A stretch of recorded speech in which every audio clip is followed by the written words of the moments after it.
Shut up, Dylan. Hey guys, what's going on? Welcome back to Calgary Barbell. We're here with Form Check Friday, the series where we take your videos and we put them up on the screen behind me, and I take a look at them. We draw some stuff all over the screen. We try to analyze them and help you guys become more efficient and adept lifters. We try to improve people's techniques, give them some routes to explore and ways that they can hopefully lift a little bit more weight. Now, a little bit of housekeeping, and I say this in every week's episode, and I still get emails to all of our other email addresses. Please just send your form checks to formcheckfriday@gmail.com. That's the only address we're going to accept submissions from. If your email goes somewhere else, then unfortunately you're not going to be getting featured. So please make sure that you're sending your emails to formcheckfriday@gmail.com. What we do is we use a random number generator, and we pick 5 lucky numbers each week, and then we take a look at them. So without further ado, what we're going to do is we're going to get started with Robin Cook. Now, caught that before we started this time. Robin Cook is doing some deadlifts here, and we're going to take a look at what exactly is going on. So it looks pretty good start position here. We are seeing just a little bit of a shift in start position as he initiates the lift. So one thing I would watch out for is this little bit of hips rising. I would probably try to, pause it there. I would probably try to start with your hips about here. So see how there's a lot more tension there? Things are a little tighter. When you're this low and pulling in, there's maybe a little bit less tension created in that bottom position, inefficient tension to pull that bar off the floor. So when the hips rise, we get into a little bit better position, and we end up being able to break the bar off the floor. Now, this amount of hip rise, I think, is pretty minimal. I would say we strive to minimize it over time, but I don't think it's like a big deal thing. So I would try to make sure that you're really pulling into a good tight bottom position and potentially a little bit hips higher. There, that was a really good rep. So this rep here, we had a very minimal amount of hip shift and change in that start position before the lift was initiated, and that I think is more what we're trying to go for as opposed to some of the other reps there. Yeah, those 4th and 5th reps were probably your best, or sorry, that must have been 3rd and 4th. So let's take a look at this last rep. Yeah, so I think earlier in the set you're maybe just being a little bit sloppy, and you really did clean it up. I think the reps got better as the set went on. So all that to say, things look pretty good. Next, we're looking at Gabriel Malagati. His email comes across from Booga. Aspiring powerlifter, hoping to have his first meet next year. Been following us for a while, and our tips have really helped him, especially on bench press. He's sending a couple videos of him squatting. I downloaded one of them. These were the 6th and 7th set at 95 kilos. He's about 72 kilos. He's mid-cut. Walking too much on the unrack because the squat is terrible. I can't change the height of this. Oh, the squat rack is terrible, sorry. I can't change the height of the safety bars and can't reach depth inside the rack because of them. Also, he's always squatted ass to grass, trying to recently stop as soon as he's hit depth. All right, let's take a look at what's going on here. So having less than ideal equipment can be a bit of a pain in the ass sometimes. So hopefully we can figure out what's going on here. It's an interesting angle here, but again, less than optimal equipment. Okay, so he walks it way out because the squat rack gets in his way. I see. That kind of makes a lot more sense. It's one of those things where you just kind of have to do what you have to do, really. So it looks really good. I don't like the opening of the hands. That, to me, See how he opens the hands there? There we go, right here. So if you look at the hands as he goes through this squat, he opens his hands up when he's pushing through the sticking point. And I think that's sort of somewhat indicative of not being tight enough through the upper body. I think if we're properly locked into that bar, we should be pulling down with the lats and really kind of using those hands to anchor us into the bar. First rep's not bad. Second rep, we get these hands opening a little bit.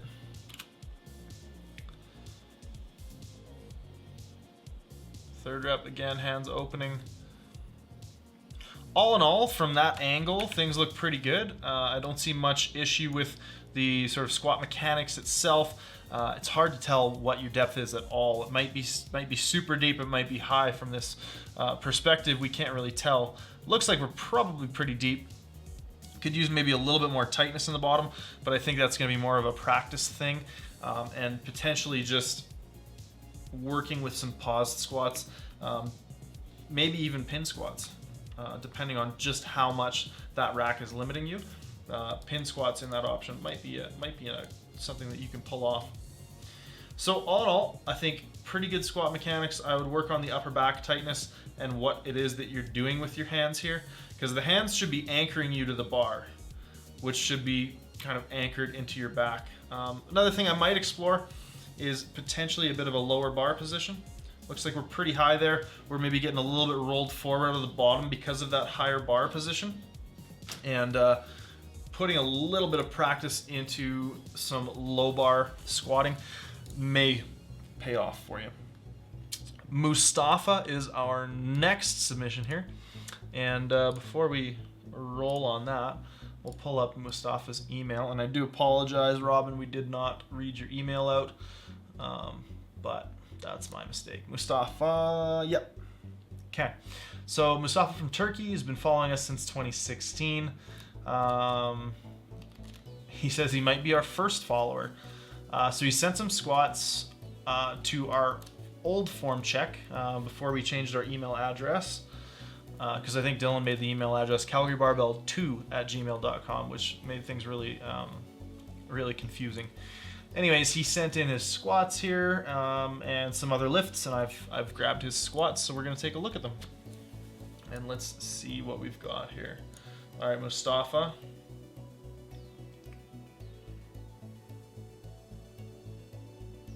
Good, so depth, maybe not all there.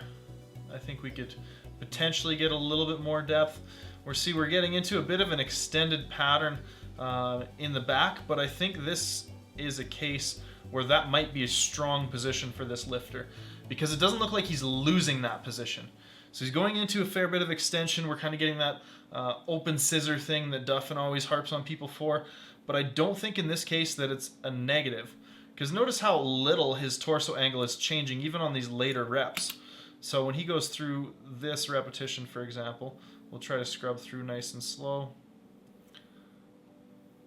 frame by frame. And as he comes up, that torso angle really doesn't change. Now, oftentimes when people are overextended and then they start really rounding out as they come up out of the bottom, that's when I'm like, okay, well, let's maybe look at your bracing tactic and see if you could be doing a better job if you were a little more sort of neutral spine. But because he's not losing his extension, I think that in this case, Mustafa is probably well served with that little bit of sort of hyperextension in his low back and the very sort of open rib position. Again, a lot of these things, these tips, these cues that I'm going to recommend for people are context sensitive. So in this case, I think his extension is just fine. It looks like from this angle, yeah, depth is probably okay. Kind of hard to tell. Getting a little bit of knee cave there as we drive out of the bottom, which I think at this amount of knee cave is probably not an issue. But one thing I would maybe do is if you're cueing your knees out really hard, that can sometimes be a culprit for knee cave, because we're just pushing out so hard that they come back to a more neutral, stronger position.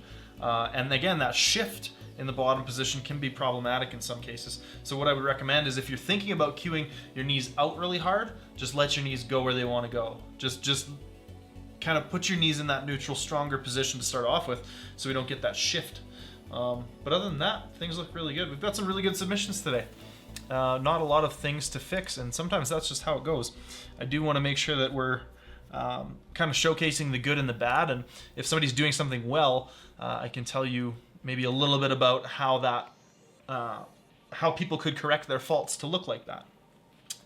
Next up, we have one from Isaac, and here, let's just grab Isaac's email. Isaac Walker, he just gave 2 of these, so metal horns right back at you, dude. Isaac. All right, let's see what we got. Isaac's doing some sumo deadlifts. So it looks like we're pulling into a good, strong, braced position. Good. Definitely had to work to get it off the floor, but you can see he held position really well.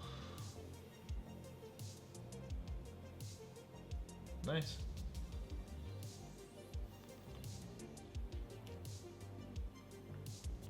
And let's see, maybe we got 3 or 4 reps here.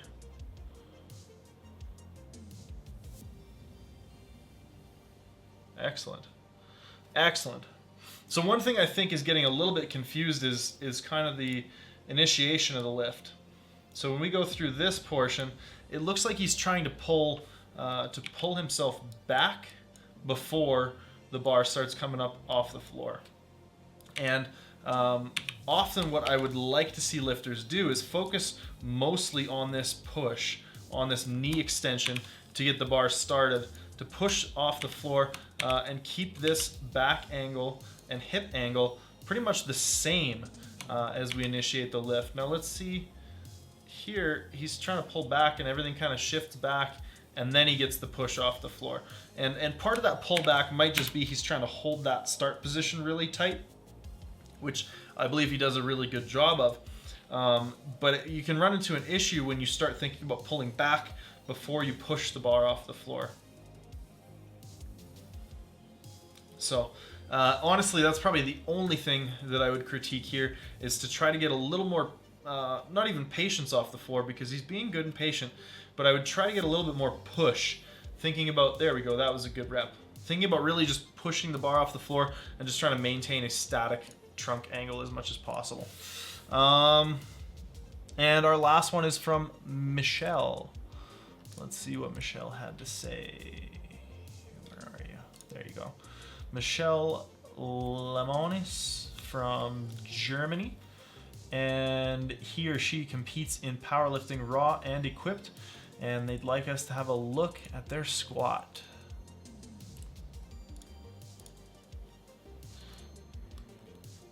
All right.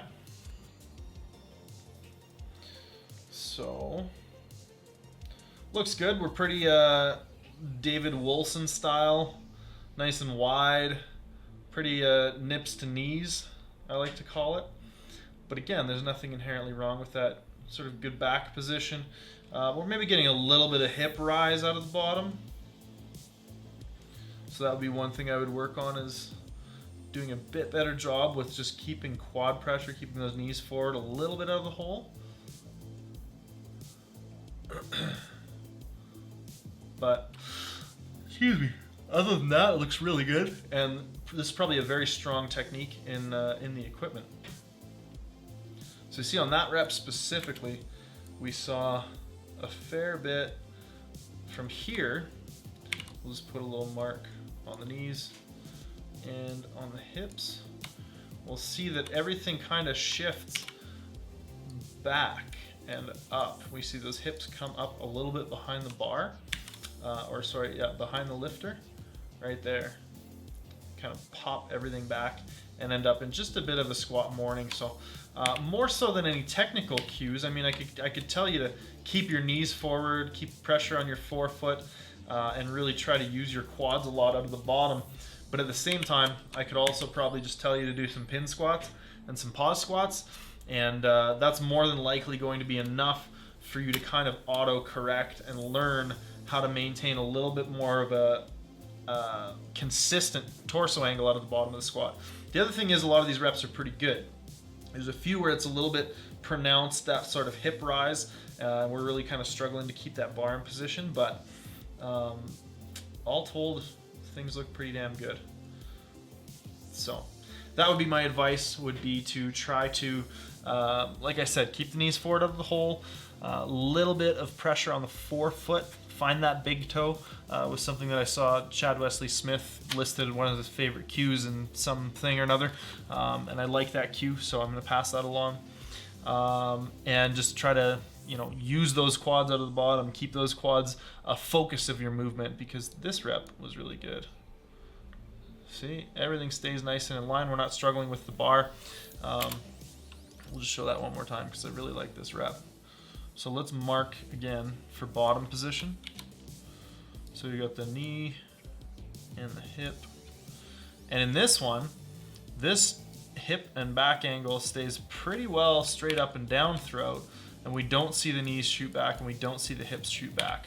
We see everything kind of stay a little more within the bounds of what we're looking at. See how not until he's almost locked out do those knees actually move very far away from that little line I made.